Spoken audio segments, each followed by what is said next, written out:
Good morning, boys and girls. We are on our story 10 Mile Day, and we are going to go over our teacher read aloud and our first 5 amazing words today. You are more than welcome to read along on the screen as we go.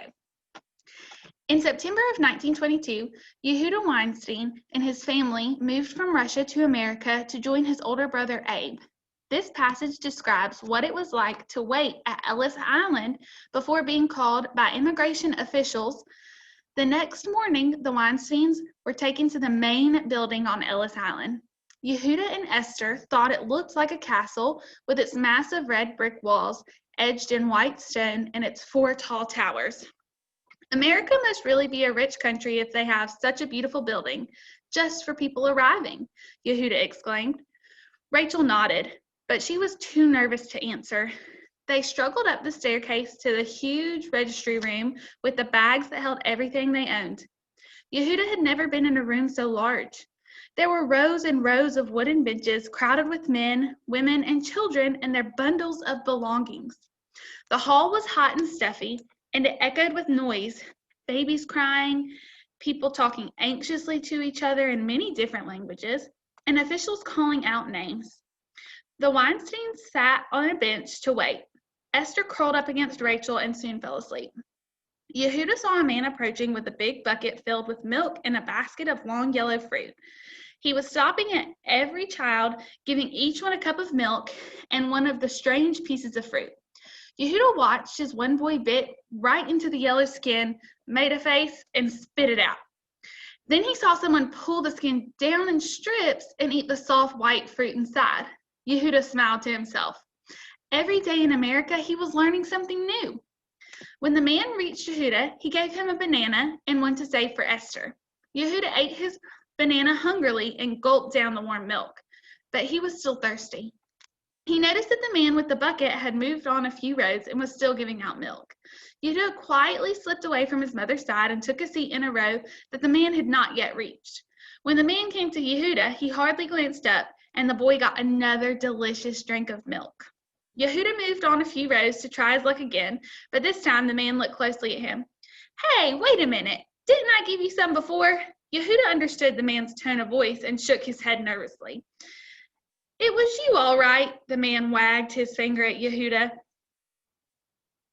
You can't fool me, son. No more milk for you. Yehuda returned to his mother's side with the milk and banana man's stern eyes watching him all the way. Where have you been? Rachel asked. Just wandering around, Yehuda replied sheepishly. Stay here, his mother said firmly, pointing to the seat beside her. We don't know when Abe will come. We don't want to miss him now. Finally, they heard their name. Weinstein family, this way, please.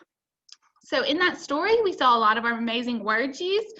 The ones that are highlighted are the ones we're going to go over today, and we'll see some of those other words that we heard come up tomorrow when we go over our next 5 words. The first word is immigration.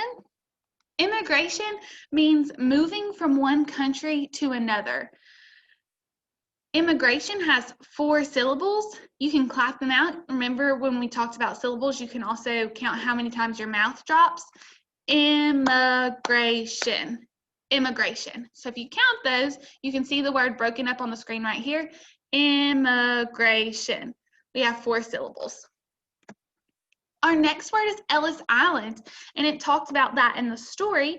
It said that the family was taken to the main building on Ellis Island. Ellis Island is a small island that is in the harbor of New York. I'm sure some of you may have been to Ellis Island. And Ellis Island is actually 2 separate words. Ellis, how many syllables does Ellis have? That's right, 2. Ellis. And how many syllables does island have? It also has 2. Island can be a tricky word because that S is silent, right? But it's island. And if you broke it up, it would be I-S and then L-A-N-D would be the second syllable, okay? Our third amazing word for the day is belongings. The story that was used in our story that we read said there were rows and rows of wooden benches crowded with men, women, and children and their bundles of belongings. Belongings are things that someone owns or his or her possessions.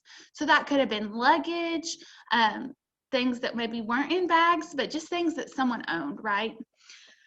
The base word in our word belongings is belong. I'm sure you've heard the word belong used before, right? That dog belongs to me. That means it's your dog. So that base word is belong. Our suffix is ing. You can add ing to a lot of words. You think of running, base word is run, just like belongings, our base word is belong, our suffix is ing. And then our ending is the s, because belonging is a word, and then we're making it plural by saying belongings with adding that s ending. Our fourth word is anxiously. Anxiously means having fears about what might happen. I know at the start of all this COVID, a lot of people were anxious because they weren't sure what was going to happen. Some people were fearful for what school was going to look like or what other things were going to look like. And in the story, we heard people talking anxiously with one another because they were just waiting for their name to be called and they weren't sure what was going to happen. Again, like in our last word, we have a base and a suffix. We don't have things, we don't have an s or an es, right? But our base word is anxious, and our suffix is that ly, the ly sound on the end of anxiously. Because anxious is a word that we can use by itself, we're adding the ly in this sentence. Our last word that we're going to cover today is allegiance. Allegiance is loyalty or faithfulness. How many syllables does allegiance have? That's right, 3 syllables. You can see it right there on the screen, right? Can you try to break up the word allegiance? How would you break it up? Awesome job, guys. Allegiance. Allegiance. So when you're sounding out that word, that can kind of help you see the syllables. Remember, you can put your finger here. Allegiance. My mouth dropped 3 times. You can also clap it out, right? So there are a lot of different ways that you can find the syllables of words. I want you guys to work on practicing those syllables of words, and I will see you tomorrow so that we can go over our next 5 amazing words.